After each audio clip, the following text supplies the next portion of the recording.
तुम्हें कितनी बार बताया है, मेरे तैयार होने से पहले मेरा नाश्ता तैयार हो जाना चाहिए। शादी के 25 साल बाद भी मुझे क्यों बार बार एक ही बात बतानी पड़ती है? लता, तुम्हें क्या है? तुम तो आराम से घर पर रहोगी, मुझे काम पर जाना पड़ता है। तुम हो कि हमेशा बेवकूफ़ों जैसी हरकत करती हो। अगर तुम यह जानबूझकर करती हो तो याद रखना, मुझसे बुरा कोई नहीं होगा। आज भी प्रशांत का पाड़ा चढ़ा हुआ था।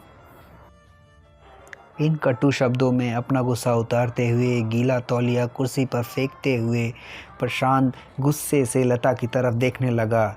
लता के लिए प्रशांत का ये बेवजह का गुस्सा कोई नई बात नहीं थी।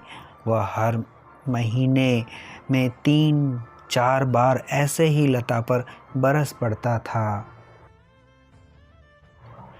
पहले लता उसका विरोध किया करती थी, लेकिन जब कई सालों तक प्रशांत में कोई बदलाव नहीं दिखा तो लता ने खुद को ही बदल दिया।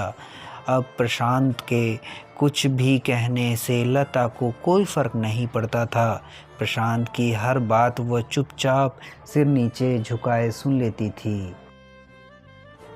शादी से पहले 5 साल तक लता ने पूरी कोशिश की थी कि प्रशांत को बदला जाए, लेकिन फालतू का गुस्सा करना और बाद में लता को भला बुरा कहना, यह मानो जैसे उसकी आदत बन गई थी।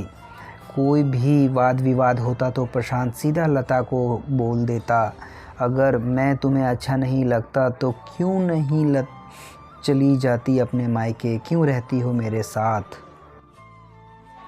इतना सब कुछ होने के बावजूद लता प्रशांत के साथ रहती थी, क्योंकि उसे अपनी बेटी की फ़िक्र थी।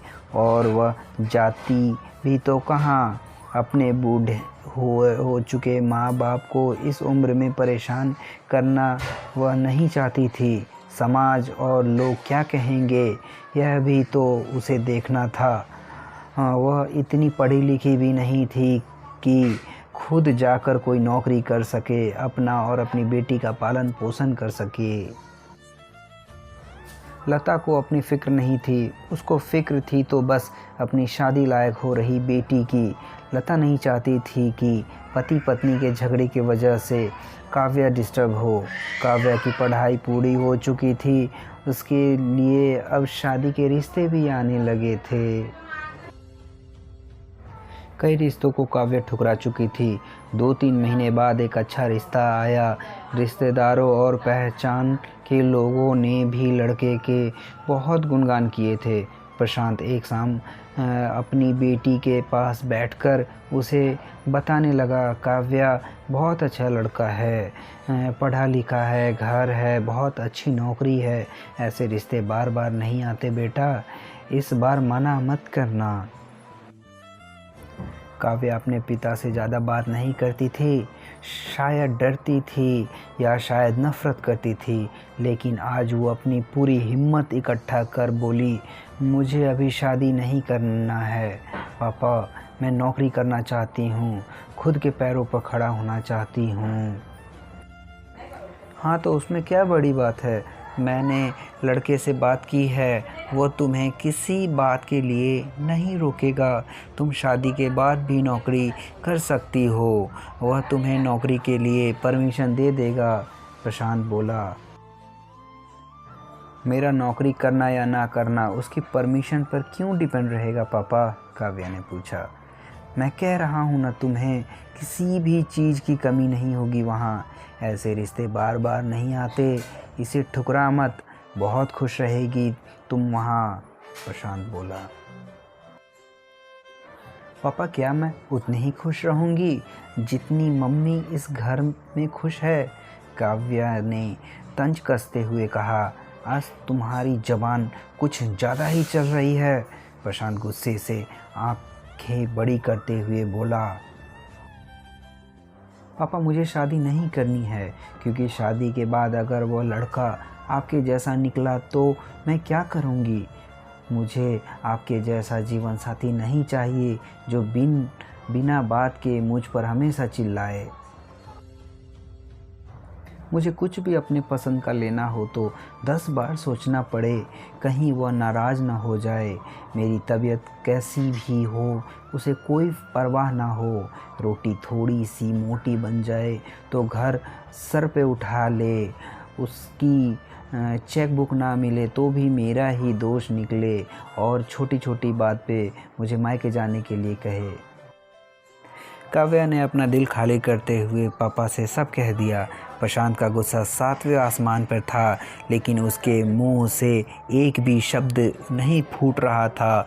वो काव्या की बातें सुन रहा था। काव्या उतना ही बोलकर चुपचाप चली गई। आज पहली बार वो अपने पापा के सामने इतना कुछ बोल रही थी। पापा, आपने माँ के साथ हमेशा गलत व्यवहार किया। आप अपने ऑफिस का गुस्सा बिना सोचे समझे माँ पर उतार देते हैं। कभी इस बात की परवाह भी नहीं करते कि उन्हें कैसा लगेगा। आपकी बातें सुनकर माँ अपनी स्वाभिमान खो दिया। प्रशांत आज पहली बार अपने किए बर्तावों को महसूस कर रहा था। वो इतना ही बोल पाया, जो तुम्हारा मन हो वो करो, मैं तो इतना बुरा हूँ ना। काव्या ने प्रशांत का हाथ पकड़कर बोली, पापा, मुझसे सिर्फ एक सवाल का जवाब दे दो। क्या आप चाहेंगे कि मेरा पति आपके जैसा हो? अगर आपका जवाब हाँ है तो कर दीजिए मेरा रिश्ता आज ही, और ना है तो मुझे आत्मनिर्भर बनने दीजिए।